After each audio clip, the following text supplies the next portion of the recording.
आप सभी का हार्दिक स्वागत। आज की क्लास में अयोध्या सिंह उपाध्याय हरिऔध के प्रिय प्रवास के क्रम में ही हम छठे सर्ग की आगे की पंक्तियों की व्याख्या पढ़ेंगे। आप सभी जानते ही हैं कि इस छठे सर्ग में जो हम पढ़ रहे हैं उसमें श्री कृष्ण के मथुरा गमन के पश्चात ब्रजवासी कितनी व्याकुलता से उनकी प्रतीक्षा करते हैं। तो आज की आगे की पंक्तियां हम पढ़ रहे हैं। आके बैठी निज सदन की मुक्त ऊंची छतों में, मुखों में और पथ पर बने दिव्य वातायनों में, चिंतामग्ना विवश विकलता उन्मना नारियों की, दो ही आंखें सहस बन के देखती पंथ को थी। आके कागा यदि सदन में बैठता था कहीं भी, तो तनवंगी उस सदन की यो उसे थी सुनाती। जो आते हों कुंवर उड़ के, कापी तो बैठ जा तू, मैं खाने को प्रतिदिन तुझे दूध और भात दूंगी। ये आज की पंक्तियां हैं। संदर्भ और प्रसंग एक साथ आपको बतलाते हैं। संदर्भ है, यह पंक्तियां कवि अयोध्या सिंह उपाध्याय हरिऔध जी द्वारा रचित प्रिय प्रवास महाकाव्य के छठे सर्ग से अवतरित हैं। इन पंक्तियों में श्री कृष्ण के मथुरा गमन के पश्चात ब्रजवासियों की प्रतीक्षा का, उनकी व्याकुलता का, उनकी दशा का चित्रण किया गया है। यह पंक्तियां उस समय की हैं जब कृष्ण ब्रज से मथुरा चले जाते हैं और वापस नहीं आते हैं। उस समय ब्रज के सभी वासी व्याकुल होते हैं और उनकी प्रतिदिन आने की प्रतीक्षा करते हैं।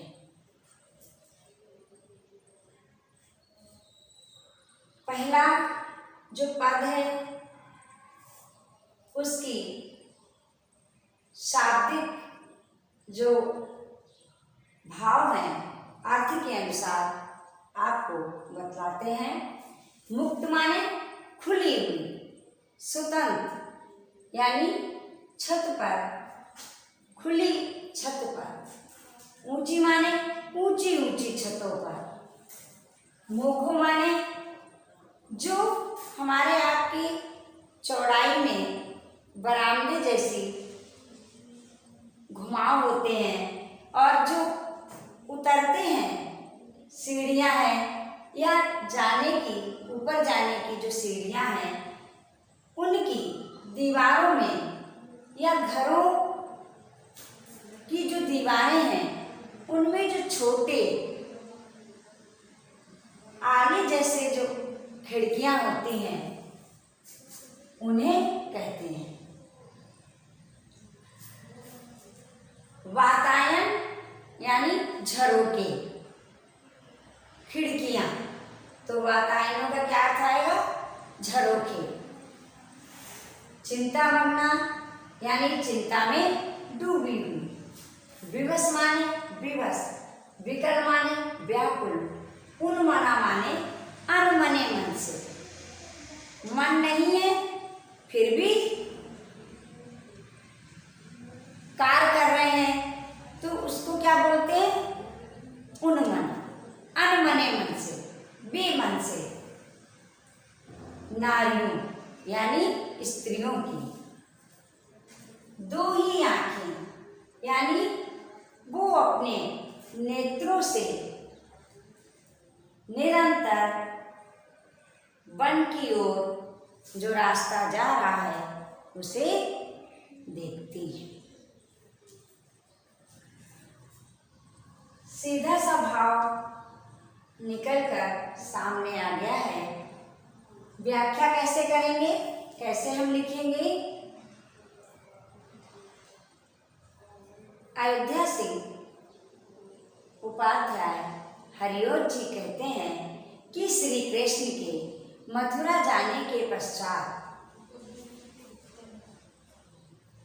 स्त्रियां अपने अपने, निज माने अपने, स्त्रियां अपने अपने घरों की ऊंची छतों पर, जो खुली हुई छतों हैं, ऐसी छतों पर खड़ी होकर निरंतर उस रास्ते को निहारती हैं, देखती हैं जिस रास्ते से श्री कृष्ण गए थे। और जो रास्ता मथुरा से ब्रज की ओर आ रहा है उसको देखती रहती हैं। जो घर की बहुएं हैं वो छत पर नहीं जा पाती हैं तो छोटी छोटी खिड़कियों से, मुखों से झांकती हैं। वातायनों से, जिनसे प्रकाश आ रहा है, जिनसे उजाला आता है, उनसे उस पथ को देखती हैं। चिंता से मन विवश, व्याकुल, अनमने मन से वो स्त्रियां निरंतर उस रास्ते को देखती रहती।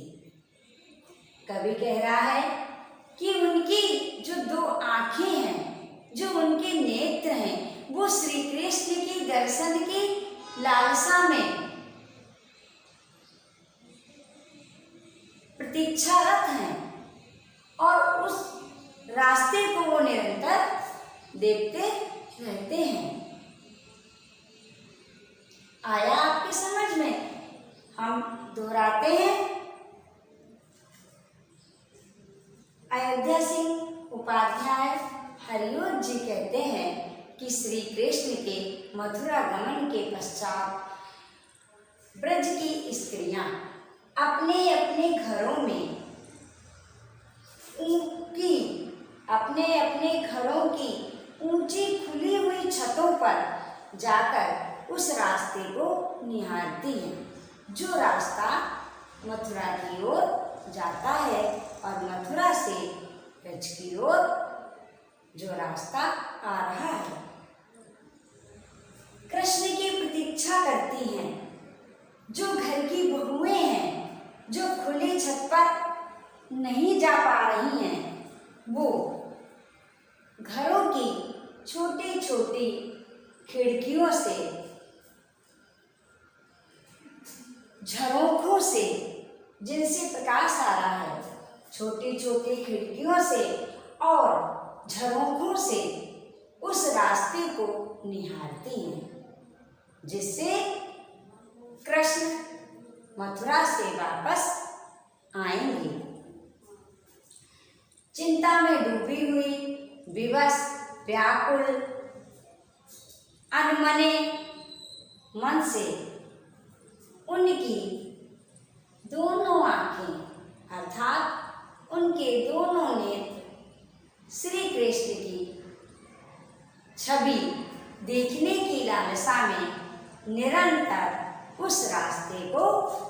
देखते रहते हैं।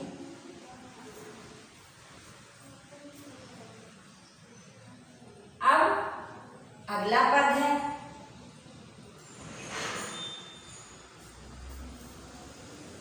वहां की स्त्रियों की दशा का चित्रण चल रहा है। स्त्रियां कैसे श्री कृष्ण के आने की प्रतीक्षा करती हैं। संदर्भ वही है, प्रसंग है कि श्री कृष्ण के आने की प्रतीक्षा करती हैं घरों की स्त्रियां, कभी छतों पर खड़ी होकर, कभी खिड़कियों से, कभी झरोखों से उस रास्ते को देखती हैं जिस रास्ते से श्री कृष्ण को आना है। जो रास्ता वन की ओर जाता है, अर्थात मथुरा की ओर जो रास्ता जा रहा है और मथुरा से जो ब्रज की ओर आ रहा है, उस रास्ते को वो निरंतर निहारती रहती है। अगर घर के आंगन की दीवारों पर, मुड़ेर पर कोई काग आकर बैठ जाता है तो उनकी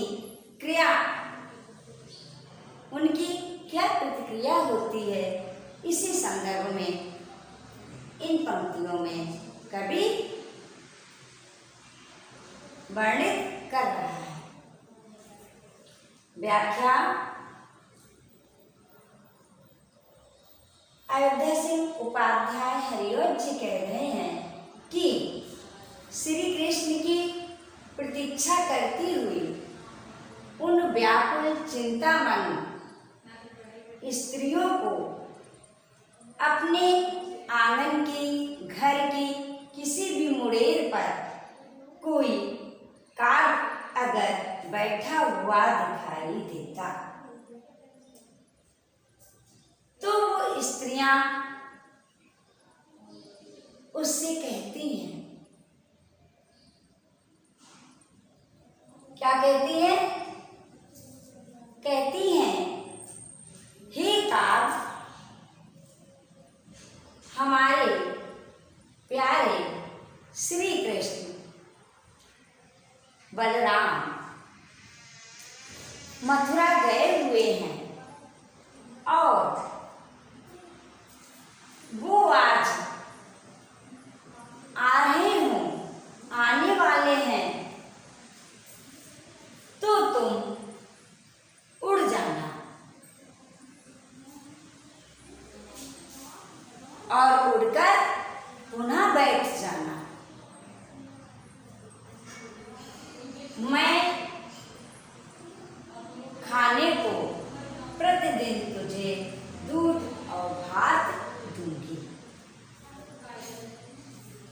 कितना सुंदर चित्रण करते हैं, कितना स्वाभाविक वर्णन है। आप सभी जानते हैं कि जब कोई आने वाला होता है तो ये एक लोक का व्यवहार है, लोक की मान्यता है। ऐसी एक परंपरा चली आई है, मान्यता है कि अगर किसी के आंगन में, आंगन की मुड़ेर पर, दीवार पर कोई कौवा आकर बैठ जाता है और आप उससे कहते हैं कि हमारी माँ गई हुई है या पिताजी गए हुए हैं, अर्थात कोई भी परिजन, और वो आ रहे हों, तो तुम उड़ जाओ और उड़कर बैठ जाओ। हम समझ जाएंगे कि आज हमारे घर मेहमान या कोई प्रियजन आएगा। और अगर ऐसा हो जाता है तो मैं लालच देती हैं, तो मैं तुम्हें दूध और भात, भात माने चावल, दूध है, प्रतिदिन माने प्रत्येक दिन, कुंवर श्री कृष्ण है और श्री कृष्ण के साथ बलराम भी गए हुए थे। तो अब व्याख्या कवि कह रहा है कि श्री कृष्ण के मथुरा गमन के पश्चात जो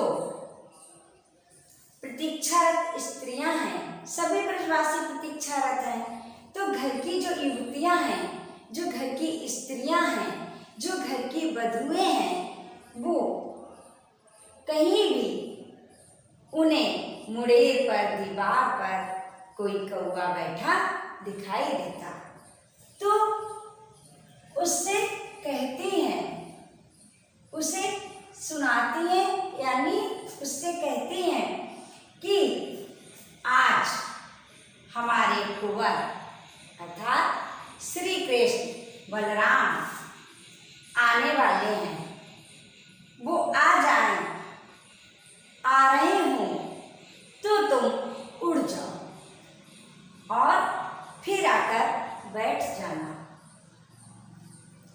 तो मैं समझ लूंगी कि मेरे आज श्री कृष्ण वापस आ रहे हैं और मैं तुम्हें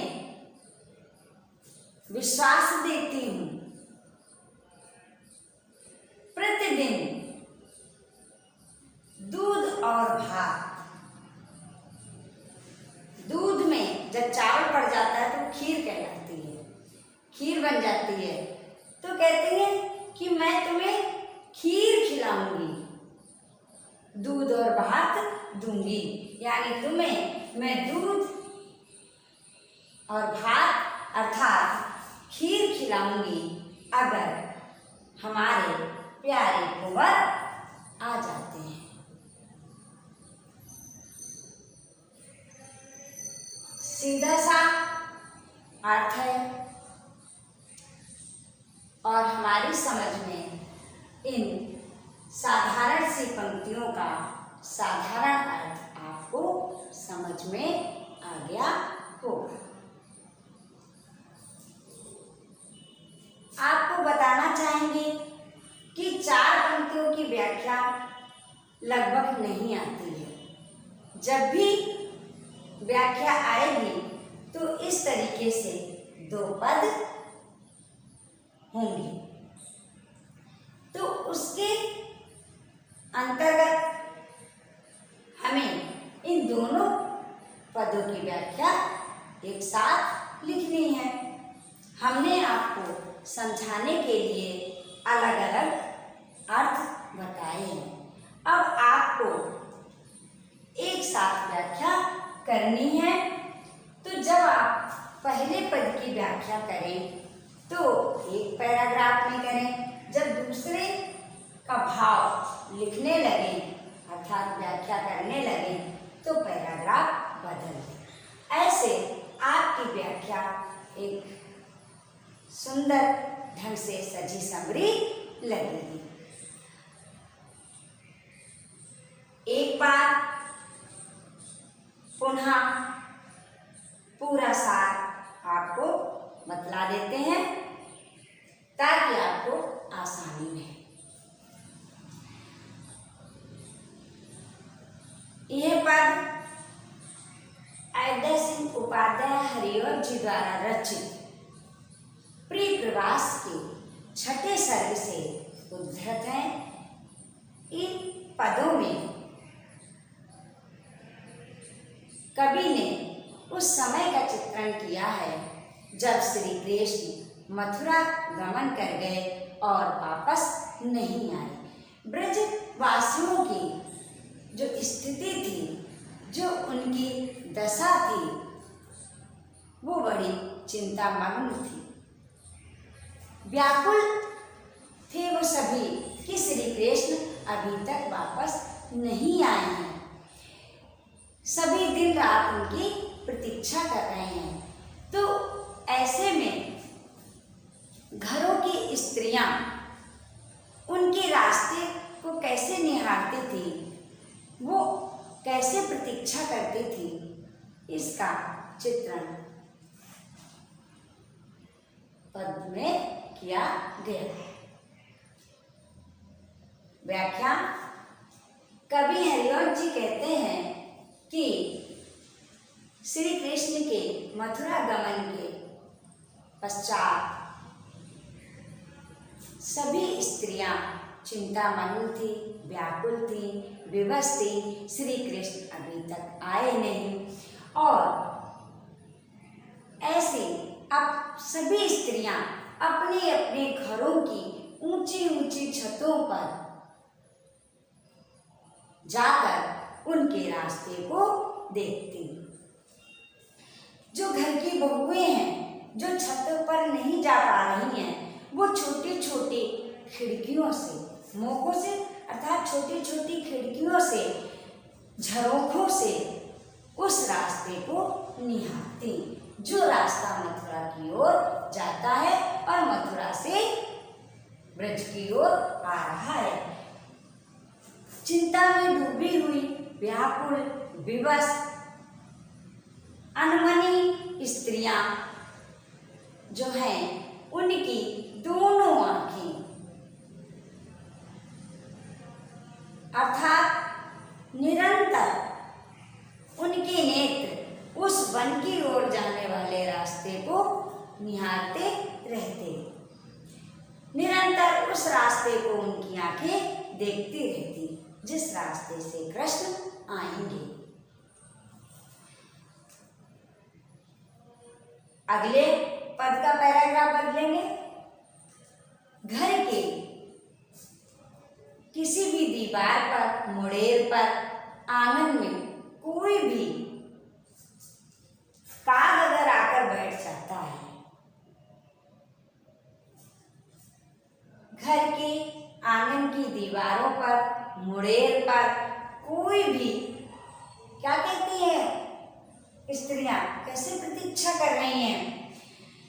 कभी कह रहा है कि घर के दीवार पर, मुड़ेर पर, आंगन में काग आकर बैठ जाता है तो वो सुंदर स्त्रियां, चिंता में डूबी हुई स्त्रियां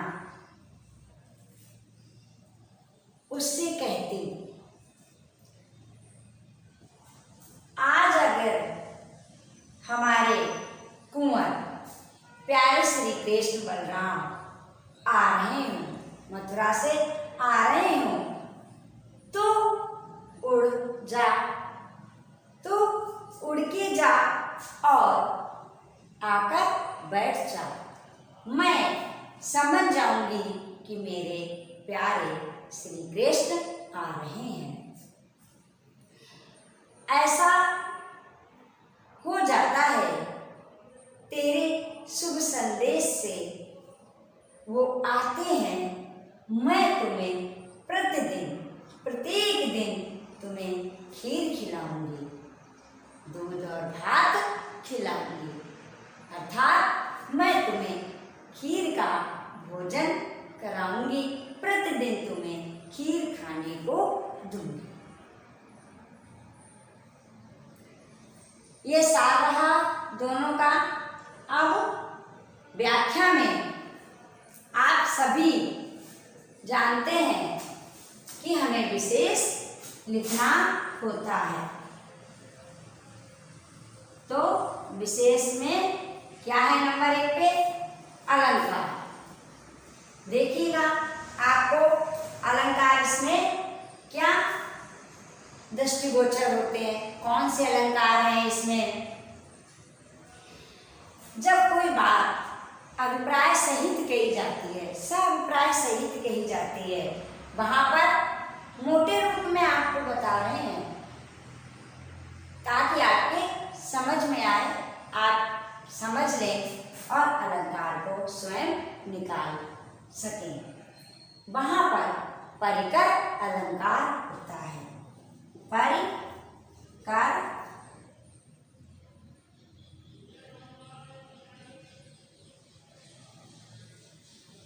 परिकर अलंकार।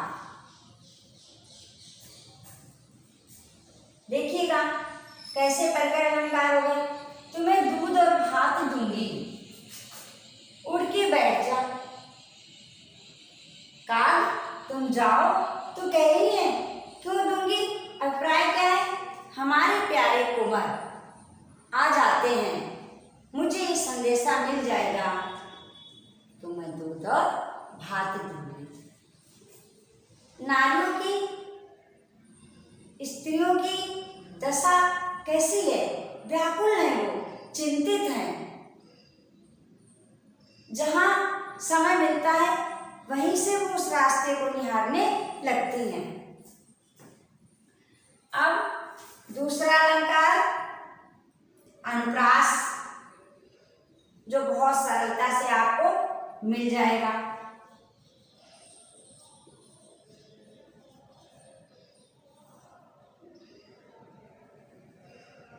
तीसरा काव्यलिंग अलंकार।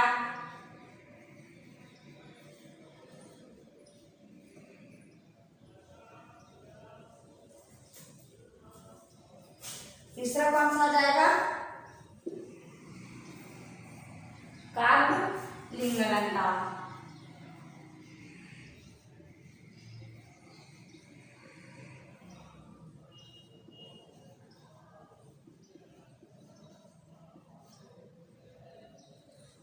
ठीक है, अब है काव्यलिंग अलंकार। कैसे? एक कथन की प्रतिपादित होता है, एक कथन की जहां पर कह दिया जाता है उसकी पुष्टि हेतु दूसरा कथन कहा जाता है, वहां पर काव्यलिंग अलंकार आ जाता है।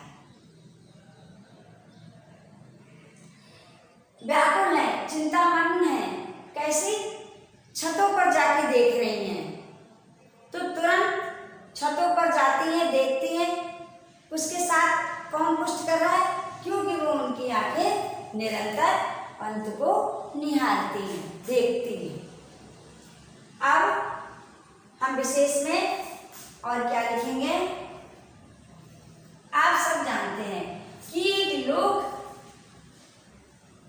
मान्यता है, लोक मान्यता है। लोक मान्यता आवश्यक नहीं है सभी उसको मानते हो, ये लोक में व्याप्त है कि कोई कौवा आकर हमारे यहाँ बैठ जाता है और फिर वो उड़ जाता है, उड़कर फिर आ जाता है, तो यही कहते हैं कि हमारे जो प्रियजन हैं वो वापस आएंगे, अथवा कोई न कोई हमारे यहाँ आज मेहमान आने वाला है। तो ऐसी लोक में जो प्रचलित बातें हैं, लोग जो हमारे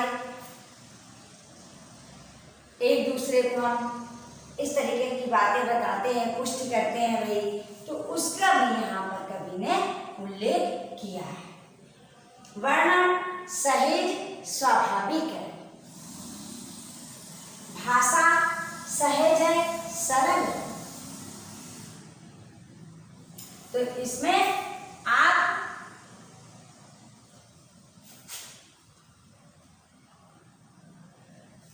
लोक मान्यता को लिखिए कि कवि ने लोक में प्रचलित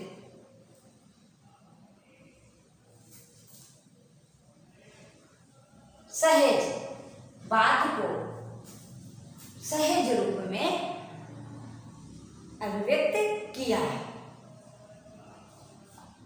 और छंद आपको पहले भी बताया है कि ये जो पद हैं वो मंदा, क्रांता,